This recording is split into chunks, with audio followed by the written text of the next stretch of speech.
Exercise 8.5 হচ্ছে আমাদের manufacturing overhead budget. ওকে, so আমরা শুরু করি। এখানে খেয়াল করে দেখেন, আগে কোয়েশ্চেনটা ভালো মতো ক্লিয়ার করে নিই। এখানে দেওয়া আছে the direct labour budget of Uvel Corporation for the upcoming fiscal year. It contains following details concerning budgeted direct labor hours. So আমরা কিন্তু এখানে করতে যাচ্ছি manufacturing overhead budget, but information শুরু হচ্ছে গিয়ে ডিরেক্ট লেবার বাজেট দিয়ে। ডিরেক্ট লেবার বাজেট দিয়ে আমাদের ইনফরমেশন শুরু হচ্ছে আসলে। তো এটা রিজন হচ্ছে আমরা ম্যানুফ্যাকচারিং ওভারহেড সোফার জেনেছি যে এটা আমাদের mostly indirect cost. Manufacturing overhead indirect cost হওয়ার কারণে কোনো একটা বেসিস দরকার আসলে এই কস্টকে ইউনিটগুলোতে অ্যালোকেট করার জন্য। সেই বেসিক ফাউন্ডেশনটাই হচ্ছে আমাদের ডিরেক্ট লেবার। যদিও আমরা অ্যাডভান্সড একটা টপিক আছে এবিসি নামে, অ্যাক্টিভিটি বেসড কস্টিং নামে, সেটার বেসিসে আমরা খুব অ্যাকুরেটলি আর কি টেকনোলজিক্যাল হেল্প নিয়ে ট্রাই করি ম্যানুফ্যাকচারিং ওভারহেডকে প্রপারলি অ্যালোকেট করে দেওয়ার। বাট ট্রেডিশনাল কস্টিংয়ে যেটা হয় সেখানে কিন্তু এবিসি ফলো না করে traditionally direct labour hour follow করে আমাদের ম্যানুফ্যাকচারিং ওভারহেডকে অ্যালোকেট করে দেওয়া হয়। সো আপাতত আমাদের এইটুকু জানলেই হচ্ছে যে ম্যানুফ্যাকচারিং ওভারহেড ট্রেডিশনাল কস্টিংয়ে বেসিক্যালি অ্যালোকেট করা হয়ে থাকে ডিরেক্ট লেবার আওয়ার্সের বেসিসে। এটা জাস্ট আমাদের জানলে এনাফ। সো আমাদের এই জিনিসটাই কোয়েশ্চেনে দেওয়া আছে, কারণ এটার বেসিসে আমরা ম্যানুফ্যাকচারিং ওভারহেডকে যে ভ্যারিয়েবল পোর্শন আর কি সেটা দিয়ে টোটালটা ক্যালকুলেট করব, তারপরে আবার যখন রেট বের করতে যাব অ্যালোকেট করে দিব ওই রেট দিয়ে। সো আমাদের এখানে এই জন্য হচ্ছে 4টা কোয়ার্টারের ডিরেক্ট লেবার আওয়ার্স দেওয়া। অ্যান্ড তারপরে বলা হচ্ছে the company's variable manufacturing overhead rate is $3.25 per direct labour hour. Okay, so per direct labour আওয়ারে আমাদের দেখেন ম্যানুফ্যাকচারিং ওভারহেডের ভ্যারিয়েবল রেটটা দেওয়া পার ডিরেক্ট লেবার আওয়ারে $3.25। আর তার আবার পরে গিয়ে দেখতে পাচ্ছি ফিক্সড ম্যানুফ্যাকচারিং ওভারহেড দেওয়া, যেটা হচ্ছে $48,000 পার কোয়ার্টার। সো প্রতি কোয়ার্টারে তার ফিক্সড ম্যানুফ্যাকচারিং ওভারহেড যেটা ফিক্সড থাকবে $48,000, আর ভ্যারিয়েবল ম্যানুফ্যাকচারিং ওভারহেড যেটা সেটা হচ্ছে পার লেবার আওয়ারের সাথে ভ্যারি করবে। লেবার আওয়ার যদি কম হয়ে থাকে ভ্যারিয়েবল ম্যানুফ্যাকচারিং ওভারহেড কম হবে টোটালটা, আর বেশি হয়ে থাকলে বেশি হবে কারণ রেটটা ফিক্সড। তারপর আরেকটা আইটেমের কথা বলছে, the only non cash item included in fixed manufacturing overhead is depreciation. Fixed manufacturing ওভারহেডের মধ্যে ডেপ্রিসিয়েশন হচ্ছে একমাত্র non cash item. Non cash means এর জন্য আপনার কোনো ক্যাশ পে করতে হবে না, যেমনটা আপনারা 201-এর চ্যাপ্টার 10-এ, ইনফ্যাক্ট চ্যাপ্টার 2 থেকে শুরুতে পড়ে আসেন যে ডেপ্রিসিয়েশন একটা নন ক্যাশ এক্সপেন্স। এটার জন্য আমরা ডেপ্রিসিয়েশন এক্সপেন্স ডেবিট করে দিই জার্নাল এন্ট্রিতে অ্যান্ড অ্যাকুমুলেটেড ডেপ্রিসিয়েশন ক্রেডিট করে দিই, কোনো ক্যাশ পে করতে হয় না। এটা একটা basically cost allocation method. So এটা হচ্ছে আমাদের $16,000 পার কোয়ার্টার। এই নন ক্যাশ আইটেম দেওয়ার কারণ হচ্ছে দেখেন এই ডেপ্রিসিয়েশন কিন্তু ফিক্সড ম্যানুফ্যাকচারিং ওভারহেডের মধ্যে ইনক্লুডেড। এটা হচ্ছে ফিক্সড ম্যানুফ্যাকচারিং ওভারহেডের মধ্যে ইনক্লুডেড। এটা আমরা যেটা করব মাইনাস করে দিব বা নিচে গিয়ে দেখেন এক্সক্লুড করে দিব। ওকে, ডেপ্রিসিয়েশন মাইনাস বা এক্সক্লুড করে দিব। এটা করার রিজন হচ্ছে আমরা মূলত ফোকাস করছি আমাদের ম্যানুফ্যাকচারিং ওভারহেডের জন্য কত ক্যাশ পেমেন্ট হবে, কতটুকু ক্যাশ পেমেন্ট হবে। যেমনটা আমরা উপরে শিট 1-এর ডায়াগ্রামে দেখেছি, দেখেন যে প্রত্যেকটা বাজেট গিয়ে আলটিমেটলি ক্যাশ বাজেটে কনভার্জ হচ্ছে যে এটার জন্য কত ক্যাশ পে হবে, এটার জন্য কত ক্যাশ পে হবে, অ্যান্ড এটার জন্য কত ক্যাশ পে হবে, সেলিং অ্যান্ড অ্যাডমিনের জন্য কত ক্যাশ পে হবে। সো যেগুলো হচ্ছে আমার নন ক্যাশ এক্সপেন্স সেগুলোকে আমরা এখানে আর রাখবো না, নন ক্যাশগুলোকে এই জন্য মাইনাস করে দিচ্ছি, কারণ আমাদের কনসার্ন হচ্ছে ক্যাশ পেমেন্ট নিয়ে। এই সবগুলো বাজেটের বেসিস আমরা প্রিপেয়ার করব ক্যাশ বাজেট। ওকে, সো এইখানে আমরা কি দেখলাম যে ফিক্সড ম্যানুফ্যাকচারিং ওভারহেডের মধ্যে ডেপ্রিসিয়েশন আছে $16,000। ঠিক আছে, এখন বলেন ডেপ্রিসিয়েশন আমাদের ম্যানুফ্যাকচারিং কস্ট নাকি নন ম্যানুফ্যাকচারিং কস্ট?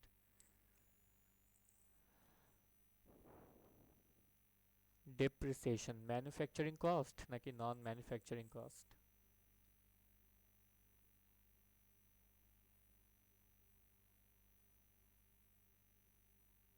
কেউ নাই? বলার ট্রাই করেন। It's a non-manufacturing. আসলে ডেপ্রিসিয়েশন নন ম্যানুফ্যাকচারিং কস্ট, তাহলে এখানে কি বলছে? ম্যানুফ্যাকচারিং ওভারহেড যেটা ফিক্সড ম্যানুফ্যাকচারিং ওভারহেড তার মধ্যে হচ্ছে ইনক্লুডেড আসলে ডেপ্রিসিয়েশন, তার মধ্যে ইনক্লুডেড, অ্যান্ড এটা ইনক্লুডেড নন ক্যাশ আইটেম হিসেবে, বাকি সব তার মানে হচ্ছে ক্যাশ, বাট এটা তো ইনক্লুডেড মানে ম্যানুফ্যাকচারিং ওভারহেডেরই part. So non manufacturing item, এটা যে অ্যান্সার দিয়েছেন আপনি পার্শালি কারেক্ট। ডেপ্রিসিয়েশন অ্যাকচুয়ালি ম্যানুফ্যাকচারিংও হয়, ডেপ্রিসিয়েশন নন ম্যানুফ্যাকচারিংও হয়। ডেপ্রিসিয়েশনের কনসেপ্টটা বোঝার ট্রাই করেন। এটা হচ্ছে আমাদের অ্যাসেট ওভার টাইম ইউজ হচ্ছে, সো এটার কস্ট রিডাকশন হচ্ছে, আমরা কস্ট অ্যালোকেট করে দিচ্ছি। এখন ডেপ্রিসিয়েশন হয় কার উপরে? ফিক্সড অ্যাসেটের উপরে, প্রপার্টি প্ল্যান্ট ইকুইপমেন্টের উপরে।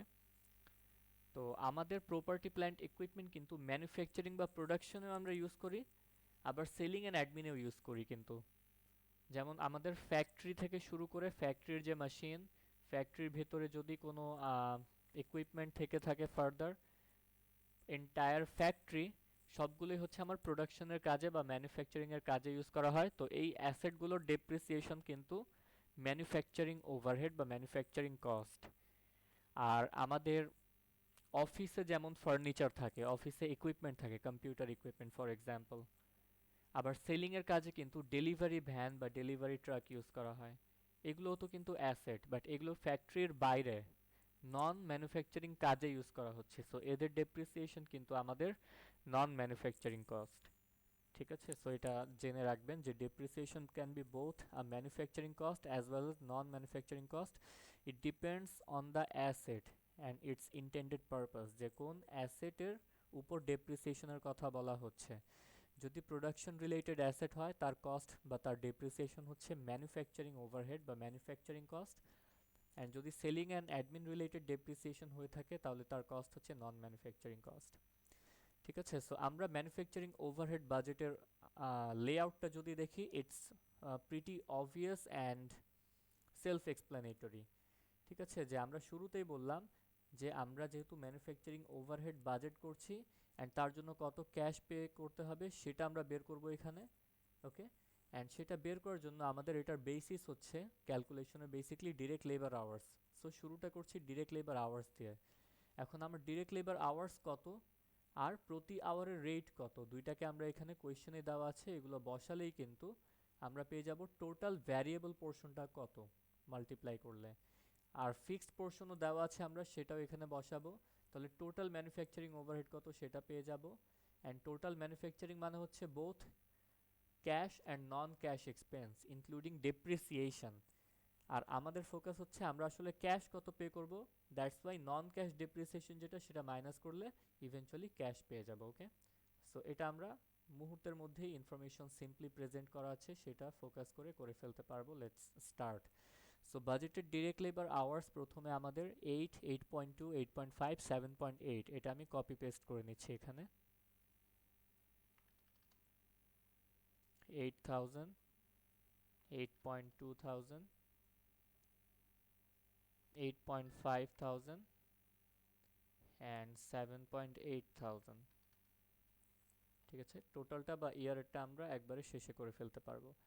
Then we saw that our variable manufacturing overhead rate is $3.25 per direct labor hour.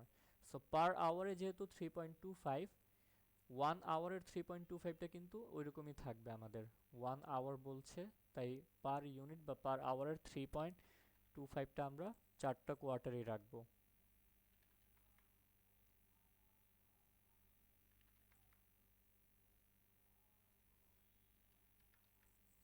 ওকে, কারণ এটা হচ্ছে আমাদের রেট, রেট হচ্ছে পার ইউনিটে এক্সপ্রেস করা হয়। এখন আমরা রেটকে টোটাল আওয়ার্স দিয়ে যদি মাল্টিপ্লাই করি তাহলে এক আওয়ারের যেহেতু $3.25, টোটাল আওয়ার্সের কত হবে সেটা আমরা কিন্তু টোটাল ভ্যারিয়েবল পার্টটা পেয়ে যাব। ওকে, কারণ আমাদের দেখেন এটা হচ্ছে ভ্যারিয়েবল রেট। ওকে, সো এটা ভ্যারিয়েবল রেট হওয়ার কারণে আমরা আওয়ার্স দিয়ে মাল্টিপ্লাই করলে টোটাল ভ্যারিয়েবলটা আগে পাবো, টোটাল ভ্যারিয়েবলটা আগে পাবো।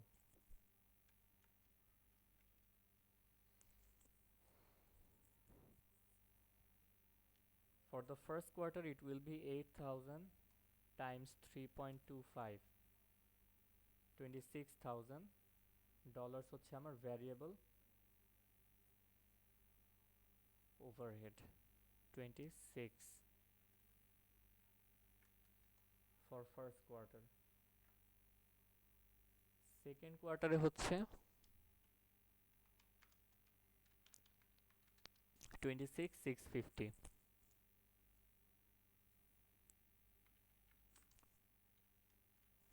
Third quarter it will be 8,500 times 3.25, 27,625।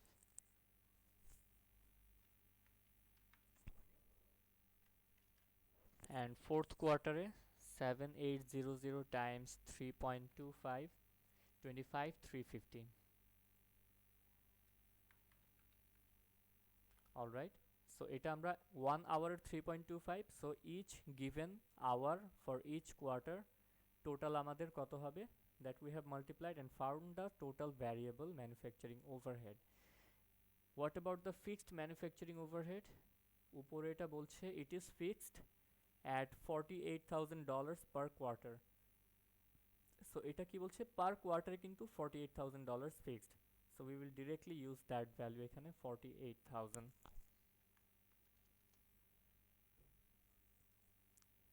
Second quarter 48,000 and third and fourth quarter 48,000।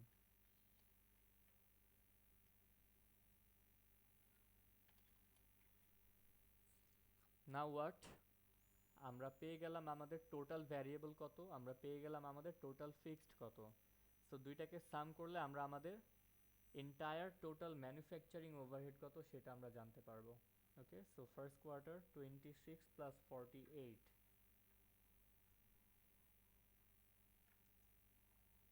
it will be 74,000। Second কোয়ার্টারে 74,650 হয়ে যাবে। In the third quarter it will be 75,625, yeah, and in the last quarter 73,350, I hope I'm right, 73,350 হয়ে গেল আমাদের total manufacturing overhead, which is the sum of total variable and total fixed।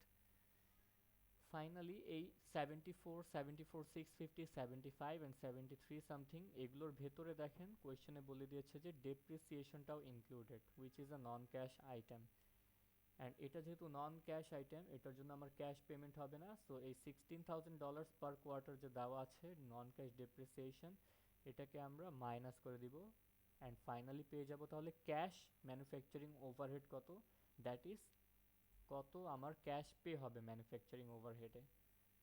So depreciation each কোয়ার্টারে 16,000 minus করে দিব আমরা।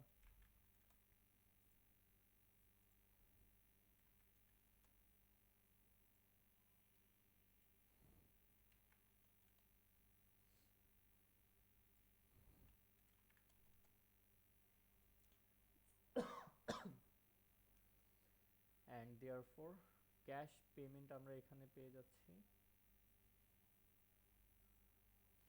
58,000, 58,000, এখানে 58,650, এখানে আমরা পাবো 59,625 আই গেস। একবার চেক করে নেই।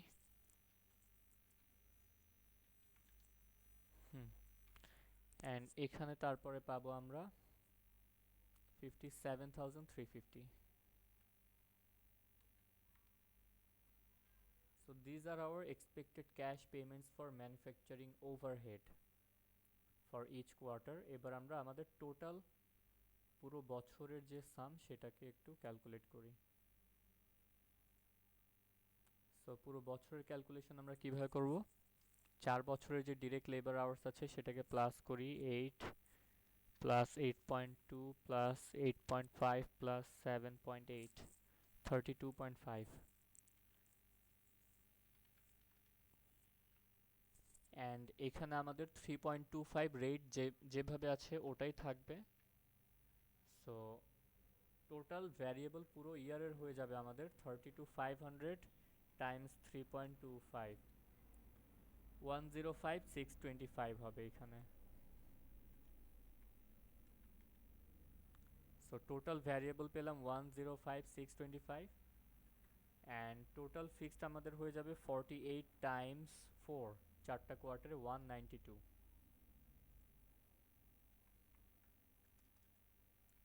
অ্যান্ড 192 আমার ফিক্সড, 105 আমার ভ্যারিয়েবল, দুইটাকে অ্যাড করলে 297,625 আমরা পাবো। 297,625 আমরা টোটাল পুরো বছরের বা ইয়ারের ম্যানুফ্যাকচারিং ওভারহেড আমরা পাচ্ছি। অ্যান্ড ফাইনালি 16 টাইমস 4, 64,000, 64,000 হচ্ছে পুরো বছরের আমার ডেপ্রিসিয়েশন। সো 297 থেকে 64 এবার আমরা মাইনাস করে দেখি, 233 আমরা পেয়ে যাচ্ছি, 233,625, ওকে 625, হ্যাঁ this is our answer. So এখানে যদি আপনি এই চারটাকে সাম করে দেখেন একই অ্যান্সার আসবে, যদি আসে তাহলে আমাদের টোটাল ইয়ারের ক্যালকুলেশনটা ঠিক আছে। আমরা জাস্ট একটু ভেরিফাই করি, 58 plus 58 650 plus 59 625 plus 57 350, 233 625, okay. So we have got the answer, আমাদের ক্যালকুলেশন ঠিক আছে। এটা ছিল আমাদের manufacturing overhead budget, pretty easy simple. আমরা এখান থেকে এখন ফলো করে সেলিং অ্যান্ড অ্যাডমিনিস্ট্রেটিভ বাজেটে চলে যাই। এটাও আপনার সেম প্যাটার্নের, খেয়াল করেন ম্যানুফ্যাকচারিং ওভারহেড যেমন ডিপেন্ড করতে হচ্ছে কত লেবার আওয়ার প্রোডাকশন হচ্ছে তার উপর, সেলিং অ্যান্ড অ্যাডমিন আমাদের ডিপেন্ড করবে কত ইউনিট সেল হচ্ছে তার উপর। এখানে আর লেবার আওয়ার্স থাকবে না, কারণ labour hours is a factory unit আর unit sold is a non factory unit. কিন্তু মনে রাখবেন ইউনিট সোল্ড কিন্তু কখনো ফ্যাক্টরি ইউনিট না। ইউনিট প্রোডাকশন ফ্যাক্টরি ইউনিট হতে পারে, ইউনিট সোল্ড হচ্ছে নন ফ্যাক্টরি ইউনিট। সো এটা সেলিং অ্যান্ড অ্যাডমিন যেহেতু আমাদের নন প্রোডাকশন এক্সপেন্স, আমরা এখানে ইউনিট সোল্ডটা নিয়ে কাজ করব। সো আপনারা ইউনিট সোল্ড কোয়েশ্চেনেই দেখতে পাচ্ছেন এখানে দেওয়া আছে ইচ কোয়ার্টারে 15,000 16,000 14,000 13,000, ওকে।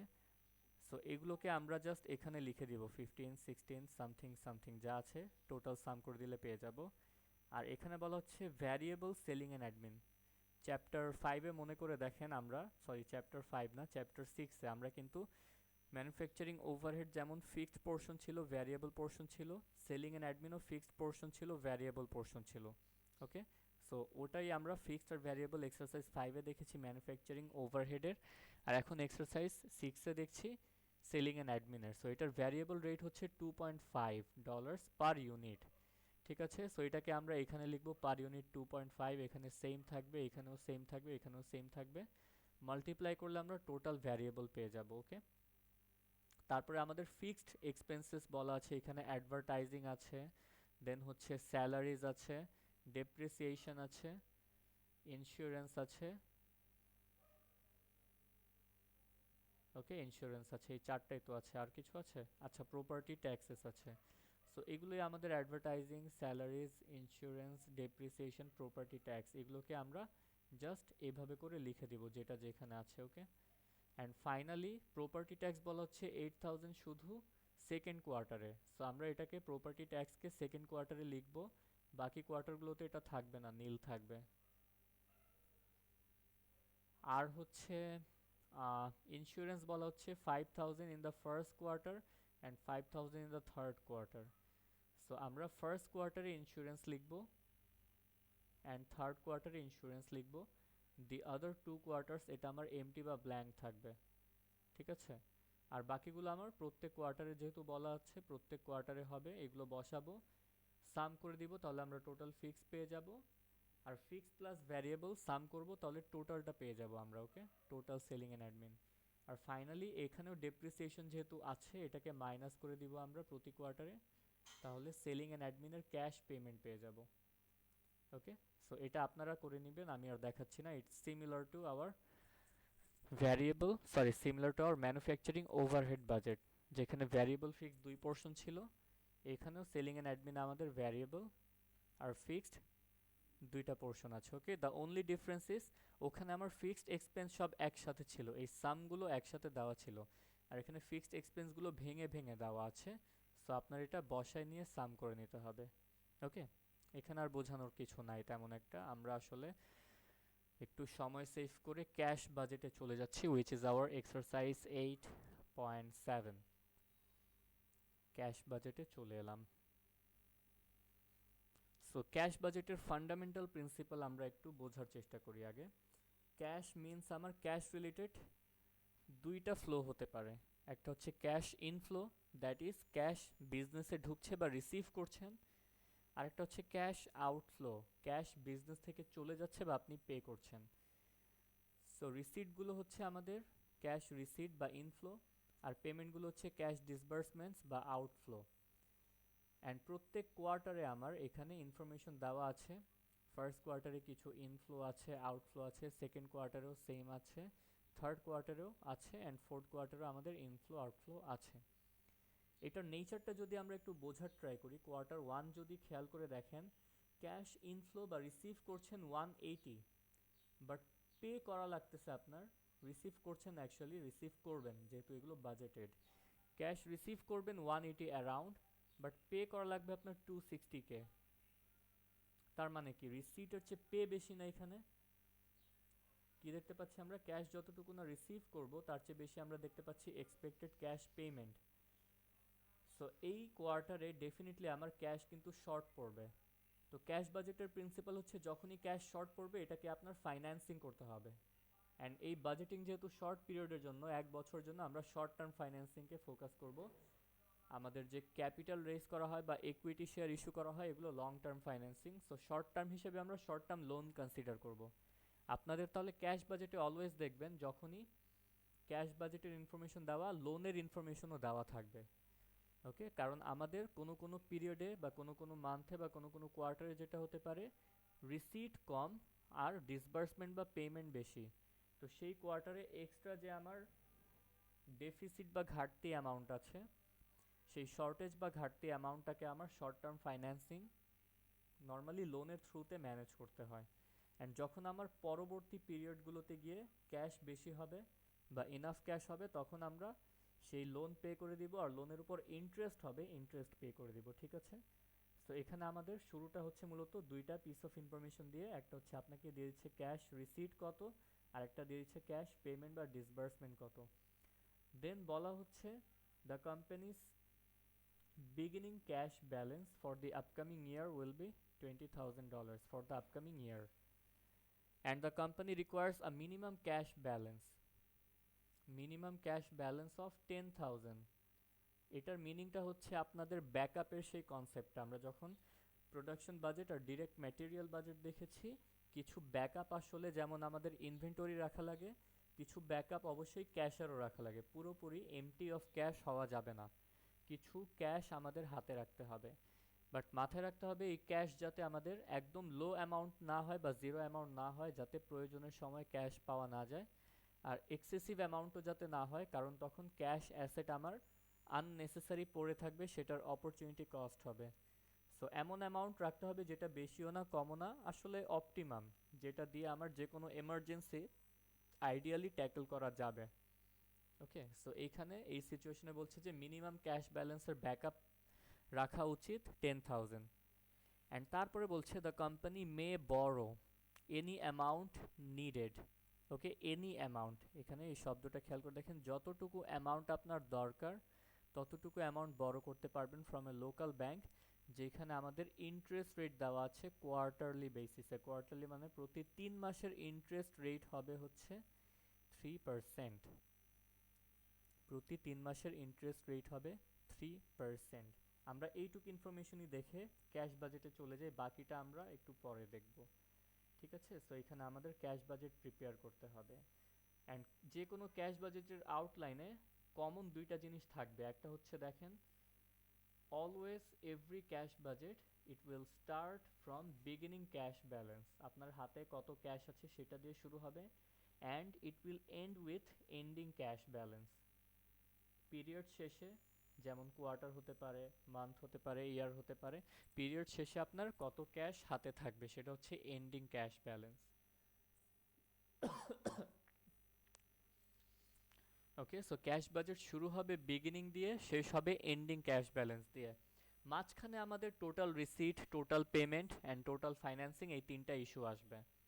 ওকে, সো মাঝখানে আমরা দেখতে পাচ্ছি টোটাল ক্যাশ রিসিট অ্যাড হচ্ছে, বিগিনিংয়ের সাথে আমাদের যে টোটাল ক্যাশ রিসিট আছে সেটা অ্যাড হয়ে যাচ্ছে। অ্যাড হওয়ার পরে আমরা পাচ্ছি টোটাল ক্যাশ অ্যাভেইলেবল কত। ওকে, কোয়াইট সিম্পল যে আমার বছরের বা পিরিয়ডের বা কোয়ার্টারের শুরুতে হাতে আছে এত, এই কোয়ার্টারে আমি আরও রিসিভ করলাম এত, সব মিলে সমান আমার কত এখন হাতে আছে।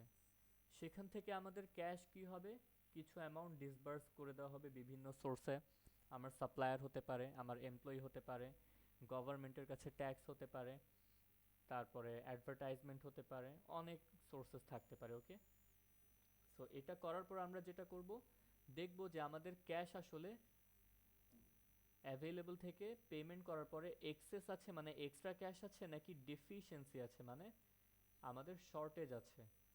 ডেফিসিয়েন্সি মানে শর্টেজ বা ঘাটতি আছে। যখন দেখব যে আমাদের এক্সেস ক্যাশ আছে, উই আর ফাইন, আমাদের কিছু করা লাগবে না। বাট যখন দেখব আমাদের ডেফিসিয়েন্সি আছে, then we are in trouble. সেজন্য আমাদের প্ল্যান করতে হবে এই ডেফিসিয়েন্সি কিভাবে ফুলফিল করা যায়।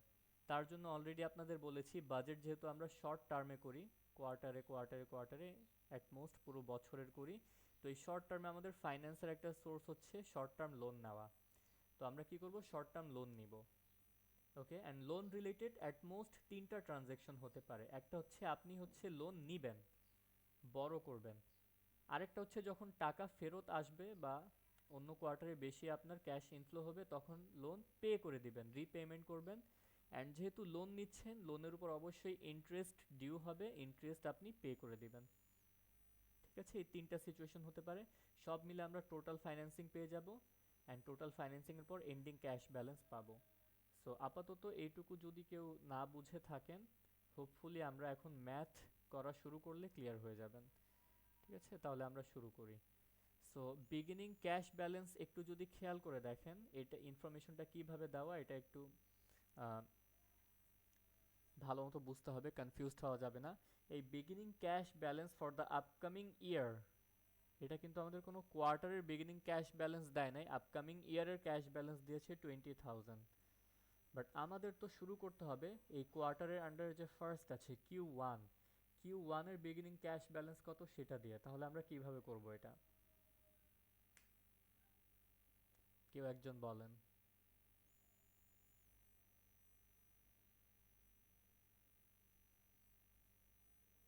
কেউ একজন বলেন,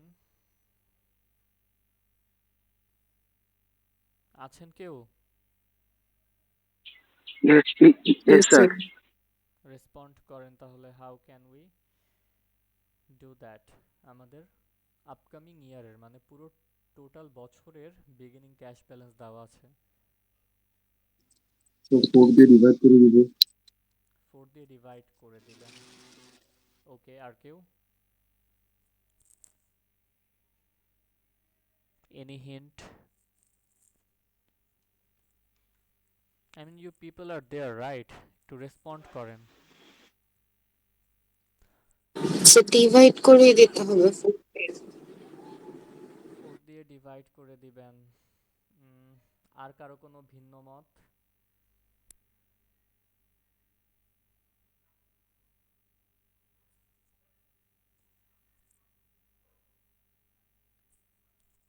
না বললে Sir, চলবে। divide by 3. ডিভাইড বাই 3 বলেছেন যোগেশ। ওকে, অ্যাটলিস্ট বলেন, ভুল হলেও বলেন। আপনারা যারা সোফার বলেছেন সবাই আসলে ভুল বলেছেন। আর কেউ আছেন নাকি?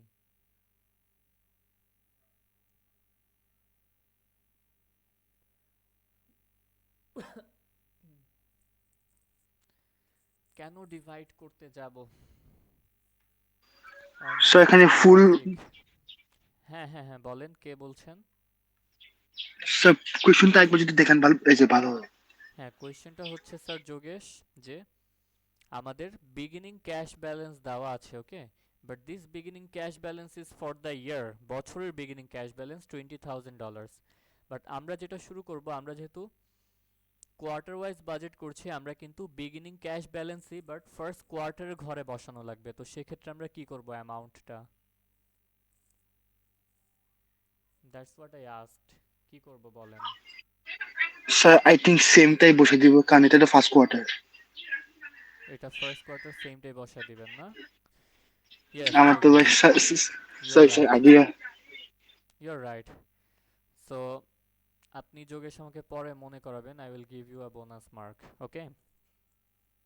ওকে sir, thank you. Okay, so এখানে দেখেন আমরা সেমটাই বসাই দেব, কেন জানেন?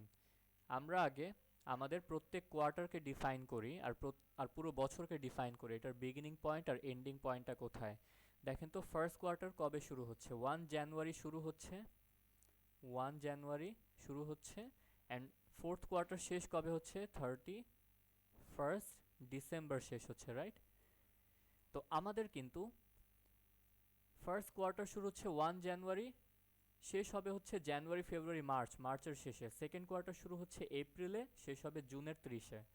থার্ড কোয়ার্টার শুরু হচ্ছে জুলাইতে, শেষ হবে হচ্ছে সেপ্টেম্বরের শেষে। ফোর্থ কোয়ার্টার শুরু হবে অক্টোবরে, শেষ হবে ডিসেম্বরের শেষে। তো আমার ফার্স্ট কোয়ার্টার দেখেন আলটিমেটলি শুরু হচ্ছে কিন্তু জানুয়ারির 1 তারিখেই। আর বিগিনিং অফ দ্য ইয়ার, বছরের বিগিনিংটাও তো আমাদের জানুয়ারি 1, তাই না? বছরের বিগিনিংটাও কিন্তু আমাদের জানুয়ারি 1 আসলে। I hope you are getting it. And কোয়ার্টারের বিগিনিংটাও কিন্তু January 1। So what it means is actually আমাদের বছরের যেটা শুরু সেটা কিন্তু ফার্স্ট কোয়ার্টারেরও শুরু, ওকে? বছরের যেটা শুরু সেটাই ফার্স্ট কোয়ার্টারেরও শুরু। সো আমাদের বছরের যে বিগিনিং বা for the year beginning amount দেওয়া আছে, এটাই কোয়ার্টার 1-এর বিগিনিং অ্যামাউন্ট আসলে। সো আমরা পুরোটাই বসায় দিব, নো ডিভিশন। পুরো 20,000 এখানে আমাদের হয়ে যাবে,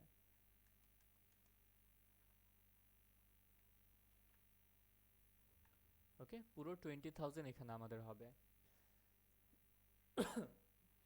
এখন আমরা সেকেন্ড কোয়ার্টারের বিগিনিং অ্যামাউন্ট কোথায় পাবো?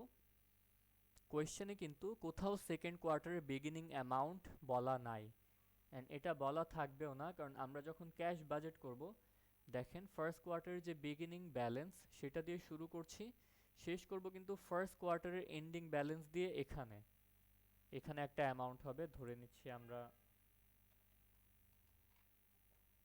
একটা অ্যামাউন্ট হবে, ঠিক আছে?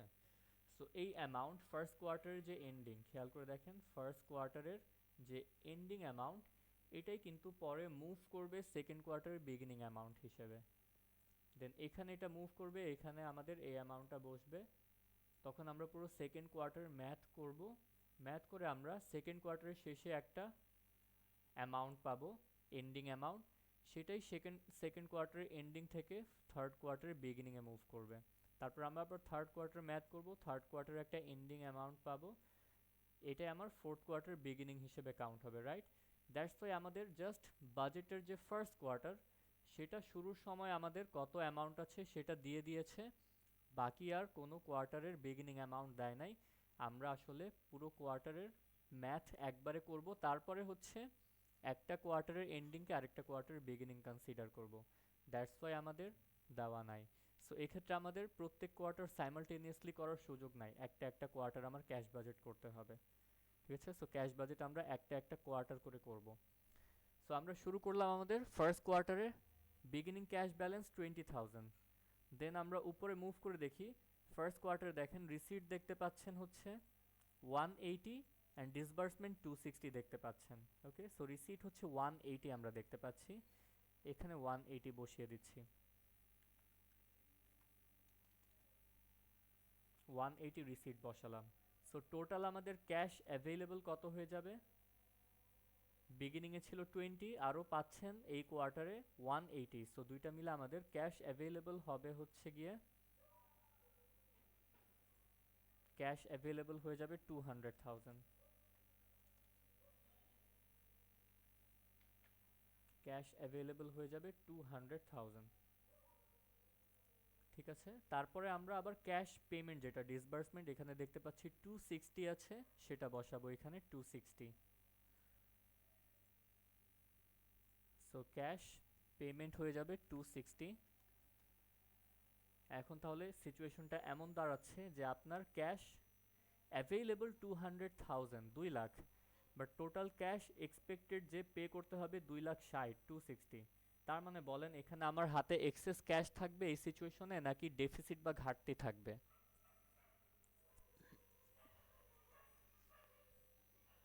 বলেন। ইয়েস, ডেফিসিট থাকবে, ডেফিসিট অফ 60,000 থাকবে। সো ডেফিসিয়েন্সি এখানে দেখেন ব্র্যাকেটে ইন্ডিকেট করা, তো আমরা ডেফিসিয়েন্সিকে ব্র্যাকেটে বা নেগেটিভ ফিগার হিসেবে এখানে লিখবো 60,000।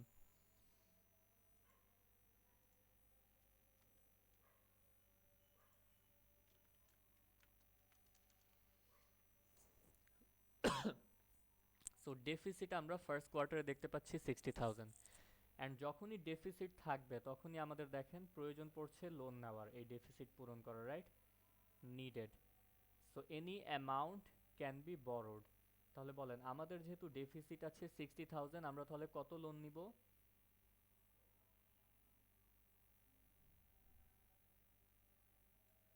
হুম, 60,000 So নিব। 60,000. 60,000, রাইট?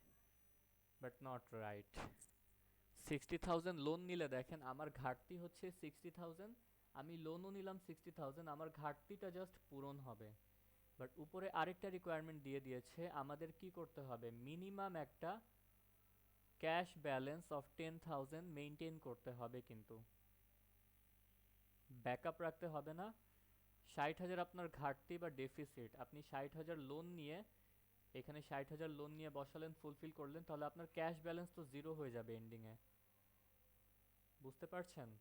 বাট আপনার কি করতে হবে, একটা মিনিমাম ব্যাকআপ রাখতে হবে 10,000-এর। তাহলে এই 10,000 ব্যাকআপ কিভাবে রাখবেন ফার্স্ট কোয়ার্টারে? আপনার অবশ্যই এই 10,000 ব্যাকআপ সহ লোন নিতে হবে, এটাকে মাথায় রেখে লোন নিতে হবে। ইট মিনস আপনার 60,000 যে ডেফিসিট আছে এটাকেও আপনি ফুলফিল করবেন, আর 10,000 মিনিমাম ব্যালেন্স শেষে রাখতে হবে, এটাকেও আপনি ফুলফিল করবেন। দুইটা মিলে আপনার লোন নিতে হবে actually 70,000, not 60। Have you got it now? Yes, sir. Okay. So আমাদের ফাইন্যান্সিং বা বরোয়িং, টেকিং লোন এখানে হয়ে যাবে হচ্ছে গিয়ে 70,000, 70,000 হয়ে যাবে, ঠিক আছে? অ্যান্ড এখানে বরোয়িং লোন বা টেকিং লোন আমি লিখে রেখেছি অ্যাট দ্য বিগিনিং, কারণ কোয়েশ্চেনে কন্ডিশন দিয়ে দিয়েছে যে দ্য কোম্পানি মে বড়ো any amount at the beginning of any quarter, কোনো কোয়ার্টারের বিগিনিংয়েই যদি দরকার হয় নিতে হবে, সে কিন্তু মাঝামাঝিতে লোন নিতে পারবে না। এটা অবশ্য রিয়েল লাইফে হয় না, আমাদের ম্যাথের ইন্টারেস্ট ক্যালকুলেশনের সুবিধার্থে আর কি এই কন্ডিশন দিয়ে দিয়েছে যে যে কোনো লোন যদি দরকার হয় কোয়ার্টারের শুরুতেই নিয়ে নিতে হবে, কোয়ার্টারের মাঝামাঝি বা অন্য যে কোনো সময় গিয়ে নেওয়া যাবে না, ঠিক আছে? আর তারপরে যে কোনো লোন যখন রিপে করবে বা লোনের কোনো পার্শালিও যদি রিপে করে, সেটা করতে হবে at the end of any quarter, ঠিক আছে? এই জন্য আমি এখানে রিপেমেন্টের ক্ষেত্রে দেখেন পেইং লোন অ্যাট এন্ড লিখে রেখেছি, ঠিক আছে? এটাও আপনার যখনই টাকা ঢুকে গেছে বা চলে আসছে তখনই পে করা যাবে না, কোয়ার্টার শেষ হওয়া পর্যন্ত অপেক্ষা করতে হবে, যাতে পুরো কোয়ার্টার জুড়ে এই লোনটা ডিউ থাকে। আর ইন্টারেস্ট কিভাবে পে করতে হবে, ইন্টারেস্টও যখন আপনি শেষে লোন পে করছেন লোনের সাথে ইন্টারেস্ট পে করতে হবে। ইন্টারেস্ট যদি হতে থাকবে তখন এটা জমতে থাকবে, বাট লোন যখন পে করবেন আলটিমেটলি তখনই ইন্টারেস্ট পে করতে হবে। এটাও কোয়েশ্চেনে বলে দিয়েছে যে interest payments are due on any principal at the time it is repaid, at the time it is repaid. আর এখানে ইট বলতে দেখেন এই প্রোনাউনটা আসলে প্রিন্সিপালকে মিন করছে, ওকে? যখন আপনি প্রিন্সিপাল বা মেইন অ্যামাউন্ট রিপে করবেন তখনই ইন্টারেস্ট পেমেন্টটাকেও পে করবেন, ওকে? আর এখানে প্রিন্সিপাল অ্যামাউন্টের ব্যাপারে সরি স্পেলিংয়ের ব্যাপারে কেয়ারফুল থাকবেন, this is PAL, PAL not PLE। যেটা আমাদের লোনের মেইন অ্যামাউন্ট বা প্রিন্সিপাল, যেটা আমাদের স্কুলের প্রিন্সিপাল, সেগুলো কিন্তু PAL not PLE, okay? So এটা আমরা দেখলাম, এই জন্য ইন্টারেস্ট পেমেন্টটাও কখন হবে, একদম কোয়ার্টারের শেষে হবে গিয়ে, ঠিক আছে। সো আপাতত ফার্স্ট কোয়ার্টারে আমরা কি করছি, ফার্স্ট কোয়ার্টারে আসলে আমাদের ক্যাশ নাই, লোন দরকার, দ্যাটস ওয়াই আমরা ফার্স্ট কোয়ার্টারে লোন নিচ্ছি। অ্যান্ড ফার্স্ট কোয়ার্টারে যেহেতু কোনো টাকা নাই, কোনো রিপেমেন্ট করব না, আর যেহেতু কোনো লোন রিপেমেন্ট করব না সেহেতু কোনো ইন্টারেস্টও পে হবে না। সো টোটাল ফাইন্যান্সিং আমার এই 70,000টাই থাকবে, যেটাকে আমি আবার এখানে টোটাল ফাইন্যান্সিংয়ের ঘরে লিখে দিচ্ছি 70,000। অ্যান্ড ফাইনালি আমাদের এই লাইনটা খেয়াল করেন, ক্যাশের এক্সেস বা ডিফিসিয়েন্সি কত ছিল আর টোটাল ফাইন্যান্সিং কত ছিল, এই দুইটাকে মার্জ করে আমরা এন্ডিং ক্যাশ ব্যালেন্স আনতে পারবো। ওকে, সো এখানে আপনার ডিফিসিয়েন্সি ছিল 60,000, বাট লোন নিয়ে আপনার ক্যাশ ইনফ্লো হয়ে গেল 70,000, তাহলে এন্ডিং ক্যাশ ব্যালেন্স কিন্তু আমার পজিটিভ ভ্যালু থাকবে 10,000, পজিটিভ 10,000 থাকবে আমার এন্ডিং ক্যাশ ব্যালেন্স। এটা বোঝা গেল আমরা ফার্স্ট কোয়ার্টার যেটা করলাম। ওকে, এটা ছিল আমাদের ফার্স্ট কোয়ার্টারের। তাহলে যখনই ডেফিসিট থাকবে, ইন আদার ওয়ার্ডস মনে রাখবেন যেটা আমাদের মিনিমাম ক্যাশ ব্যালেন্স সেটাই এন্ডিং ক্যাশ ব্যালেন্স হয়ে যাবে। আমার ফার্স্ট কোয়ার্টারের ডেফিসিট ছিল কত, $60,000। তাহলে ফার্স্ট কোয়ার্টারে আমাদের মিনিমাম ক্যাশ ব্যালেন্স যেটা কোয়েশ্চেনে বলেছে 10,000 রাখতে হবে, সেটা কিন্তু ইভেনচুয়ালি আমার এন্ডিং ক্যাশ ব্যালেন্স। ওকে, কারণ এই বছর আমার এমনিতেই ডেফিসিট আছে, সো ডেফিসিটটা পূরণ করে আমার মিনিমাম যে রিকোয়ারমেন্ট সেটা আমি লোন নিয়ে হাতে রাখলেই হবে। সো ফার্স্ট কোয়ার্টার এইভাবে করে আমরা গ্র্যাজুয়ালি শেষ করলাম। এখন কি করব, এই ফার্স্ট কোয়ার্টারের যে এন্ডিং ক্যাশ ব্যালেন্স 10,000 পাচ্ছি। স্যার, বলেন। রিপেমেন্টের ব্যাপারটা স্যার আরেকবার রিপিট করবেন, হ্যাঁ, যে লোন পেয়ে যেটা। হ্যাঁ, লোন যেহেতু নিয়েছেন এটাকে আপনার পে করে দিতে হবে। ওকে, আর পেমেন্টের কন্ডিশন হচ্ছে এটা, যখন আপনার হাতে সাফিসিয়েন্ট ক্যাশ ঢুকবে, সাফিসিয়েন্ট ক্যাশ আসবে, তখনই লোন পে করবেন। তার আগে পে করা লাগবে না, তার আগে আপনি লোনটাকে ইউজ করতে পারবেন চাইলে। অ্যান্ড দ্য কন্ডিশন ইজ, যখন লোন পে করবেন তখন লোনের উপর যে ইন্টারেস্ট হচ্ছে সেটাকেও পে করবেন, লোনের উপর যে ইন্টারেস্ট হচ্ছে সেটাকেও পে করবেন। আর লোন রিপেমেন্টটা আসলে কোয়ার্টারের শেষে গিয়েই করতে হবে, কোয়ার্টারের শুরুতে বা মাঝামাঝিতে করা যাবে না। এটাই হচ্ছে সিম্পল কন্ডিশন। এখানে কোয়ার্টারের শেষে পেমেন্ট করার একমাত্র পারপাস হচ্ছে ইন্টারেস্ট ক্যালকুলেশনটা যাতে ইজি হয়, সেটা আমরা যখন আমাদের টাকা আসবে সাফিসিয়েন্ট অ্যামাউন্টের তখন কিভাবে হবে সেটা আমরা দেখে নিব। ওকে, আপাতত জাস্ট এইটুক মাথায় রাখেন, লোন নিবেন শুরুতে, রিপে করবেন শেষে, আর যখন লোন রিপে করবেন দ্যাট ইজ শেষে, তখনই ইন্টারেস্টও রিপে করবেন শেষেই। এটা আমাদের আপাতত এনাফ। তো আমরা যেখানে ছিলাম, কোয়ার্টার ওয়ানের এন্ডিংটা যেহেতু পেয়ে গেছি 10,000, this will be counted as the beginning of quarter two. So এখানে কোয়ার্টার টুটাও আমরা শুরু করব হচ্ছে $20,000 দিয়ে। ওকে, এখানে ইট উইল বি $20,000, সরি 20 বলতেছি, ইট উইল বি $10,000। কোয়ার্টার ওয়ানের শেষে আমাদের 10,000 হাতে ছিল। ওকে, 10,000 আমাদের কোয়ার্টার ওয়ানের শেষে হাতে ছিল, এটাই হচ্ছে কোয়ার্টার টু এর শুরুতে হাতে থাকবে। দ্যাট ইজ 10,000 আপনার মার্চ 31 ছিল হাতে, সেটাই কিন্তু এপ্রিল 1 থাকবে হাতে। তারপর আমরা সেকেন্ড কোয়ার্টারের রিসিট কত সেটা খুঁজে দেখি, উপরেই দেওয়া আছে সেকেন্ড কোয়ার্টারের রিসিট 330। সো এটাকে আমরা সিম্পলি ইনপুট করে দেই আমাদের ফরম্যাটে 330, ইনপুট করে দিলাম। সো 10,000 আপনার কোয়ার্টারের শুরুতে ছিল হাতে, অ্যান্ড 330 আপনি রিসিভ করেছেন এই কোয়ার্টারে। সব মিলে পুরো কোয়ার্টারে আপনার অ্যাভেলেবল হয়ে যাবে the some which is 340।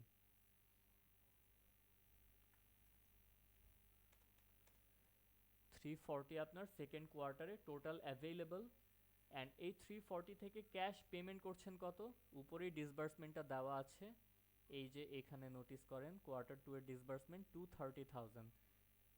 So we will use that 230,000 here.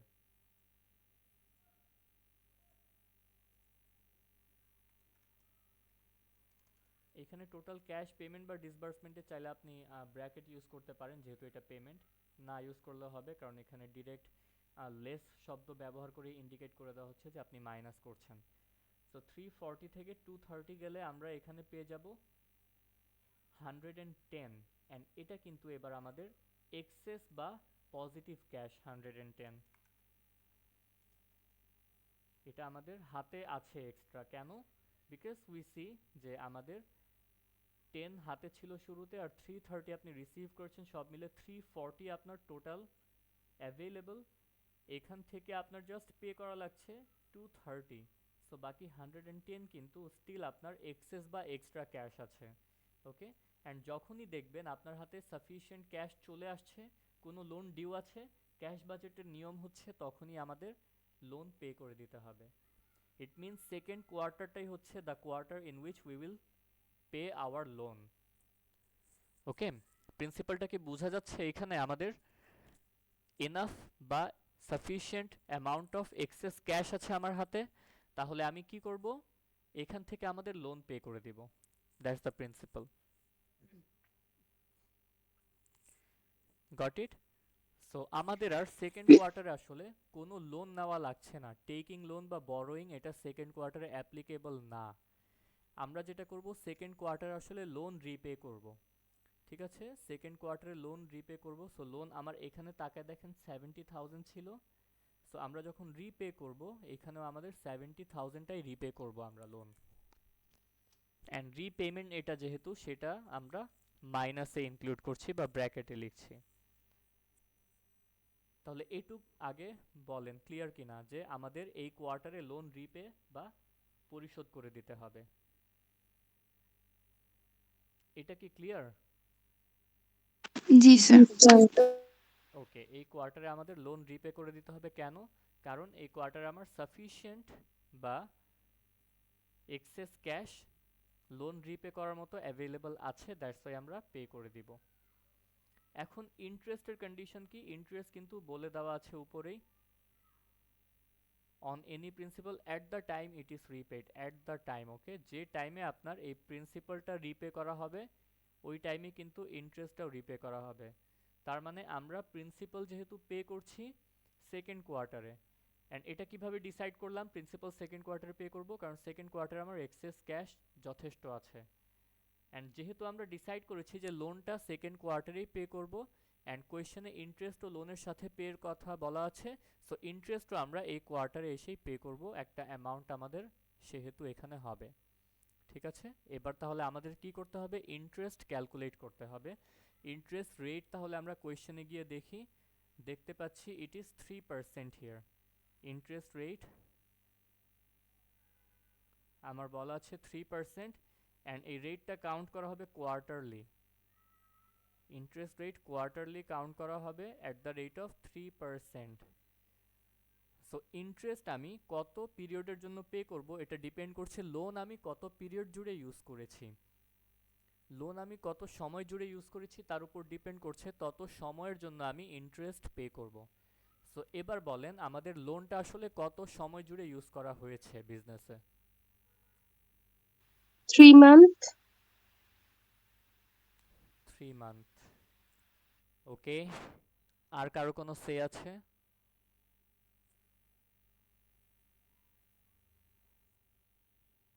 কারো কোনো সে আছে?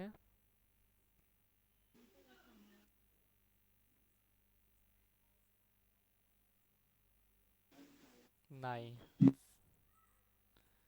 সো 3 মান্থস হচ্ছে রং অ্যান্সার ম্যাম, বিকজ আমাদের লোনের দেওয়া এবং নেওয়ার টাইমিংটা আমরা একটু খেয়াল করি। দেখেন, বড়োয়িং লোন, লোন বড় করা যাবে অ্যাট দ্য বিগিনিং, এটা কোয়েশ্চেনেই বলা আছে, কিন্তু আমি আর কোয়েশ্চেনের রিভিউতে যাচ্ছি না, কোয়েশ্চেনেই বলা আছে, কোয়েশ্চেন পড়ে দেখবেন। লোন নেওয়া যাবে হচ্ছে অ্যাট দ্য বিগিনিং, আর লোন রিপেমেন্টের কন্ডিশন হচ্ছে it must be paid at the end. Okay, at the end. এখন দেখেন, আপনি যেহেতু ফার্স্ট কোয়ার্টারে দেখতে পাচ্ছেন আপনার ডেফিসিট আছে, আপনি কিন্তু ফার্স্ট কোয়ার্টার বিগিনিং বা জানুয়ারিতেই কিন্তু লোনটা নিয়ে নিচ্ছেন। এই 70,000 লোন আপনি জানুয়ারিতেই নিয়ে ফেলেছেন। আর লোন রিপে করবেন হচ্ছে কোনো কোয়ার্টারের শেষে গিয়ে, মাঝামাঝিতে বা শুরুতে পে করা যাবে না।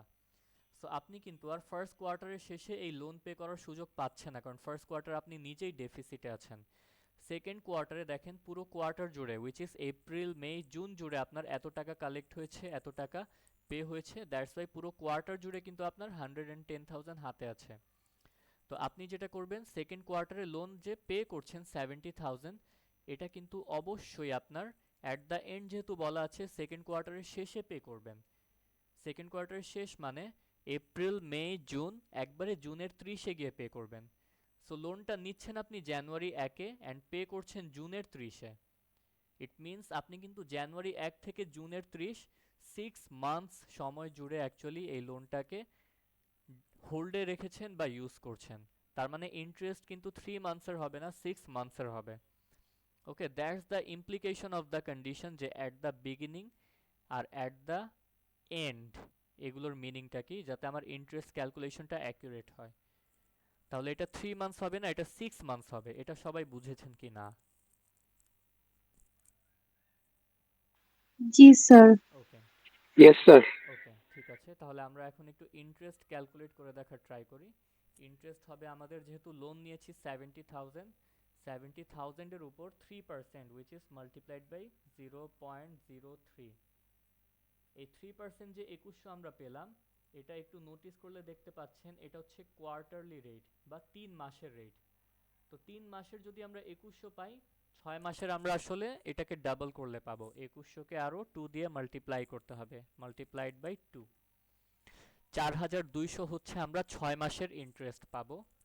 এই 4200 ইন্টারেস্ট আমার এখানে এসে মাইনাস হবে সেকেন্ড কোয়ার্টারে, এখানে আমাদের -4200 হয়ে যাবে।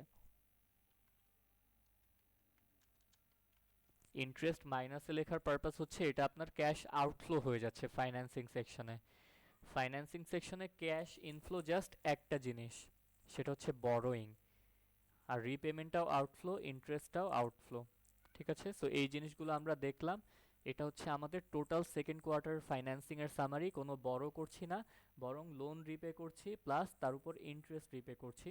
সো আমার টোটাল ফাইন্যান্সিং এখানে হয়ে যাবে -70 আর -4200। সো -74,200 হচ্ছে আমার সেকেন্ড কোয়ার্টার ফাইন্যান্সিং।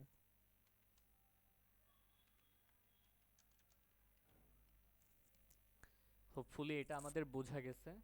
তো এবার আমরা চলে আসি আমাদের মেইন দুইটা পয়েন্টে, সেটা হচ্ছে এক্সেস ক্যাশ হাতে ছিল 110,000 অ্যান্ড নেগেটিভ ফাইন্যান্সিং বা আপনার ফাইন্যান্সিং পারপাসে ক্যাশ আউটফ্লো হয়ে গেল 74,200।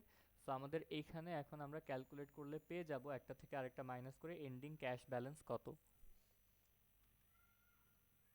So 110,000 minus 74,200, we will get 35,800 আমাদের সেকেন্ড কোয়ার্টারের এন্ডিং ক্যাশ ব্যালেন্স।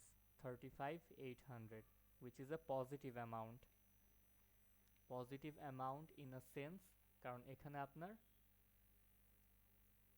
এক্সেস আরও বেশি আছে, ওখান থেকে অনলি একটা পোর্শন আপনার নেগেটিভ ফাইন্যান্সিং বা লোন অ্যান্ড ইন্টারেস্ট পেমেন্টে গিয়েছে। সো বাকিটা হচ্ছে আমার সেকেন্ড কোয়ার্টারের এন্ডিং অ্যামাউন্ট।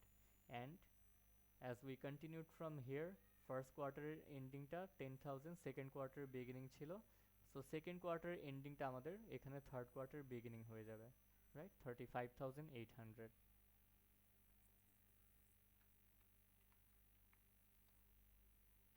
এটা আমাদের থার্ড কোয়ার্টারের বিগিনিং। এখন থার্ড কোয়ার্টারে অ্যাজ ইউজুয়াল আমরা আমাদের রিসিট আর হচ্ছে গিয়ে পেমেন্ট এগুলোকে নোট করে ফেলবো। থার্ড কোয়ার্টার রিসিট উপরে গিয়ে দেখি, এখানে দেখেন 2,10,000, 210 আছে। সো রিসিট আমি 210 এখানে লিখে ফেললাম।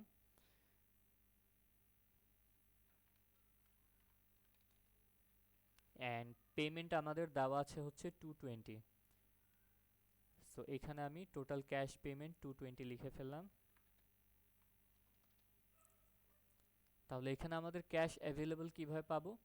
বিগিনিং ব্যালেন্স আর রিসিট দুইটাকে অ্যাড করলে 35 আর 2,10,000 মিলে 2,45,000 হবে। So 245,800 will be our cash available for the third quarter. 245,800 our cash available for the third quarter.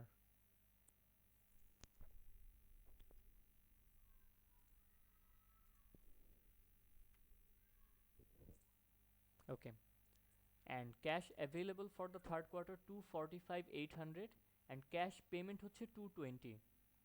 It means 245 থেকে 220 চলে গেলে we will be left with 25,800. This will be our excess cash, কারণ available amount is larger than the cash payment amount. So এখানে 25,800 will be our excess cash. So positive এ লিখছি 25,800 excess cash. Access cash আমাদের 25,800 আছে। এখন মনে আছে তো আমাদের মিনিমাম ক্যাশ ব্যালেন্স কত মেনটেন করতে হবে? কোয়েশ্চেনে বলা ছিল 10,000। মিনিমাম ক্যাশ ব্যালেন্স যেহেতু 10,000 মেনটেন করার কথা বলা হচ্ছে, অ্যান্ড আমাদের অলরেডি যে excess amount, this is more than the minimum amount. So আমাদের এই কোয়ার্টারে আর কোনো লোন নেওয়া লাগতেছে না। আর অবশ্যই আমাদের কোনো লোন ডিউ নাই, যা নিয়েছিলাম সেটা পে করে দিয়েছি। সো কোনো লোন রিপেমেন্টও নাই, কোনো ইন্টারেস্ট রিপেমেন্টও নাই, এই সবগুলো অ্যামাউন্ট আমাদের নীল থাকবে। ওকে, আমাদের অ্যাকচুয়ালি যেটা excess cash for the third quarter সেটাই হচ্ছে গিয়ে ending cash for the third quarter. ঠিক আছে, 25,800 এটাই হচ্ছে আমার ending cash for the third quarter. I hope এটা আমাদের সিম্পল ছিল অ্যান্ড ইজি ছিল, আর কিছু করা লাগবে না এখানে। কারো কোনো কোয়েশ্চেন থাকলে ফার্দার স্টিল বলেন, আছে কি না?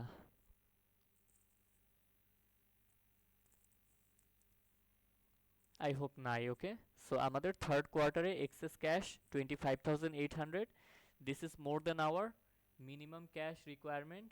সো এখানে আমাদের কোনো বড়োয়িং বা ফাইন্যান্সিং লাগছে না। আর আমাদের যত বড় বা ইন্টারেস্ট করার অ্যামাউন্ট ছিল সেটা আমরা লাস্ট কোয়ার্টারে পে করে দিচ্ছি, সো সেগুলোও নাই। টোটাল ফাইন্যান্সিং সেকশনটাই এখানে আমার অ্যাপ্লিকেবল না থার্ড কোয়ার্টারে। And the ending cash balance of third quarter will be the beginning cash balance of fourth quarter. So we will start the fourth quarter with 25,800.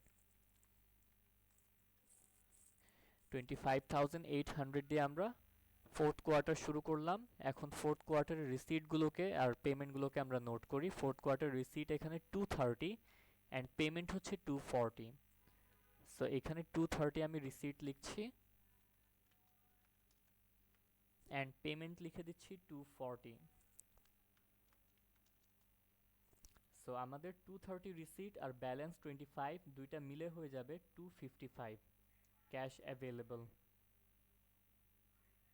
255 800, 255 800 হচ্ছে আমার total available, and total cash আপনি pay করে দিচ্ছেন 240।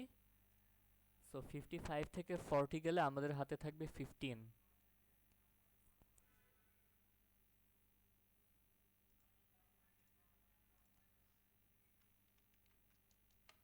15,800 হচ্ছে আমাদের still access cash আছে হাতে। So access cash যদি হাতে থেকে থাকে, we are not required to do any borrowing, neither any repayment nor any interest payment. So the entire financing section for the fourth quarter is not applicable. আমাদের যেটা fourth quarter access বা extra cash হাতে আছে সেটা হচ্ছে আমাদের minimum যে 10,000 requirement, মিনিমামের চেয়ে বেশিই আছে। সো এটাই আমাদের এখানে হয়ে যাবে ending cash balance for the fourth quarter 15,800। তাহলে বলেন সবার কাছে ক্যাশ বাজেট আমাদের কোয়ার্টার ওয়াইজ সোফার আমরা যে করেছি টোটালে পরে আসি, কোয়ার্টার ওয়াইজ ক্লিয়ার কিনা? কোথাও কোনো ইস্যু থাকলে সেটাও বলেন।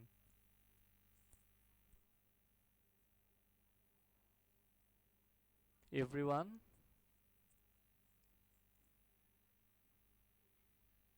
আর ইউ পিপল দেয়ার? জি স্যার। Yes, sir. সো সবার কাছে কি বোঝা But গিয়েছে? জি স্যার স্যার। না করলে তো বুঝবো না স্যার, করতে হবে ঠিকই। ডেফিনেটলি অনলাইনে বসে বসে আপনারা আর খাতা নিয়ে আই গেস অ্যাট মোস্ট 1 থেকে 2 জন হয়তো বসে আছেন, আর বাকিরা জাস্ট স্ক্রিন দেখছেন। রাইট, করতে হবে। বাট আমাদের ক্লাস করে স্টেপ বাই স্টেপ যে আমরা এগিয়েছি সেখানে কোনো কনফিউশন আছে কিনা সোফার? No sir.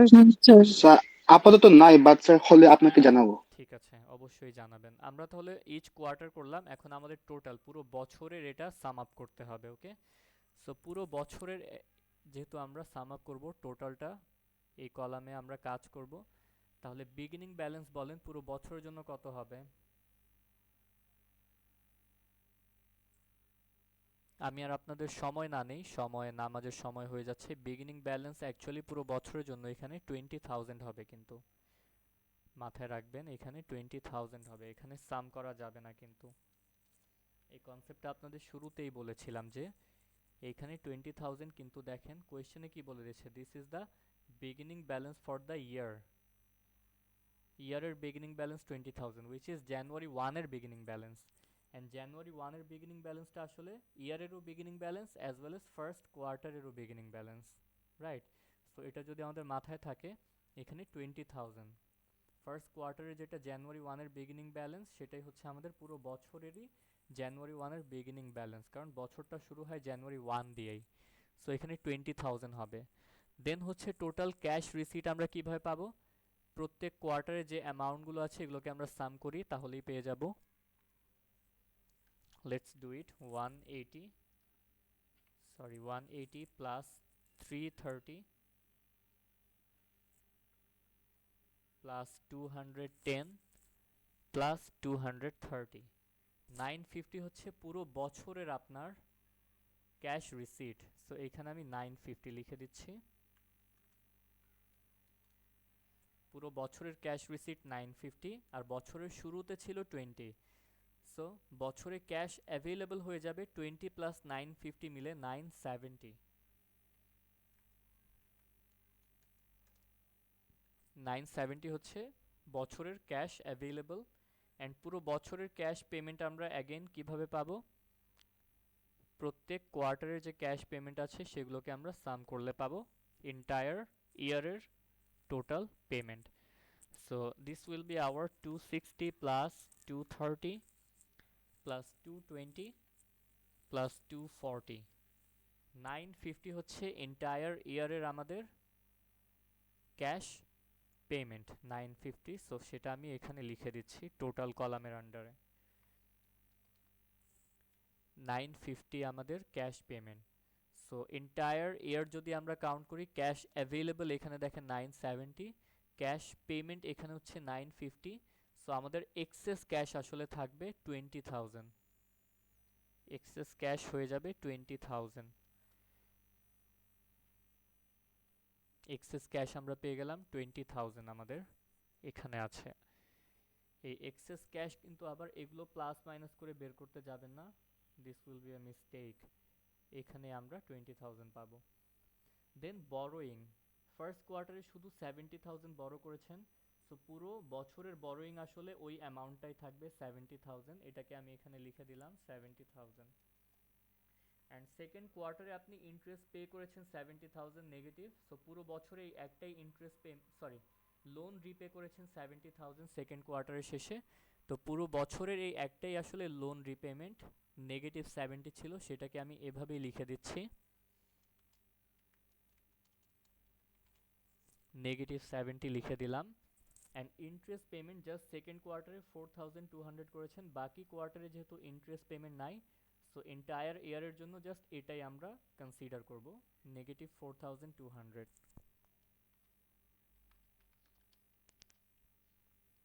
Okay, and total financing আমার তাহলে কত হয়ে যাবে?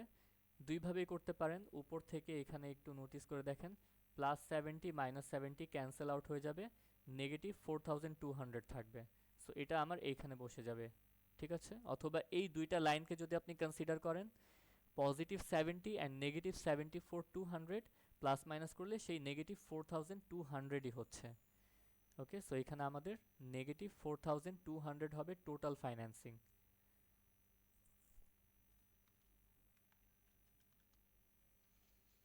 এখন আমরা জাস্ট একটা কলাম বাকি, অ্যান্ড এমন সিচুয়েশনে চলে আসছি যেখানে আমরা আমাদের ক্যাশ ব্যালেন্স কারেক্ট হয়েছে নাকি ভুল হয়েছে সেটা ভেরিফাই করতে পারবো। কিভাবে পারবো? একটু নোটিস করে দেখেন, আমাদের ক্যাশ পুরো বছরের জন্য এক্সেস কত? 20,000, রাইট? এখানে অ্যান্ড পুরো বছর জুড়ে আমার ফাইন্যান্সিং সেকশনে দেখেন নেগেটিভ, আলটিমেটলি টোটাল ফাইন্যান্সিং হচ্ছে 4,200। সো আপনার ক্যাশ এক্সেস ছিল 20,000, আর নেগেটিভ ফাইন্যান্সিং বা ইন্টারেস্ট পে করেছেন 4,200। 20,000 থেকে 4,200 মাইনাস করে দেন, 15,800 পাবেন।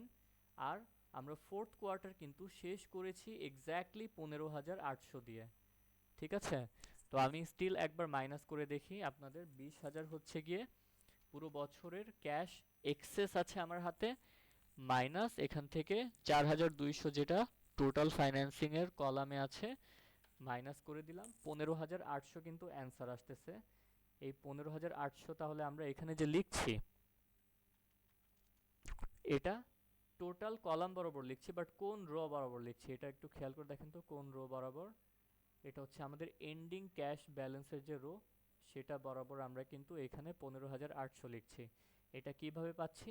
এই 20,000 থেকে মাইনাস করছি এই 4,200, অ্যান্ড এই যে আমরা পুরো বছরের শেষে 31 ডিসেম্বরে যে এন্ডিং ক্যাশ ব্যালেন্স 15,000 পাচ্ছি, এটাই কিন্তু আমাদের ফোর্থ কোয়ার্টার এর শেষে, মানে 31 ডিসেম্বরের এন্ডিং ব্যালেন্সের সাথেই মিলে যাচ্ছে।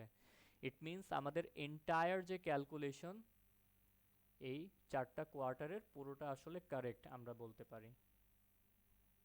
ঠিক আছে, এটা কি বুঝতে পেরেছেন? আমাদের ক্যাশ বাজেট যখন আমরা করব, সুন্দর মতো শেষে গিয়ে মিলানোর একটা ভেরিফাই করার সুযোগ থাকে। ওকে,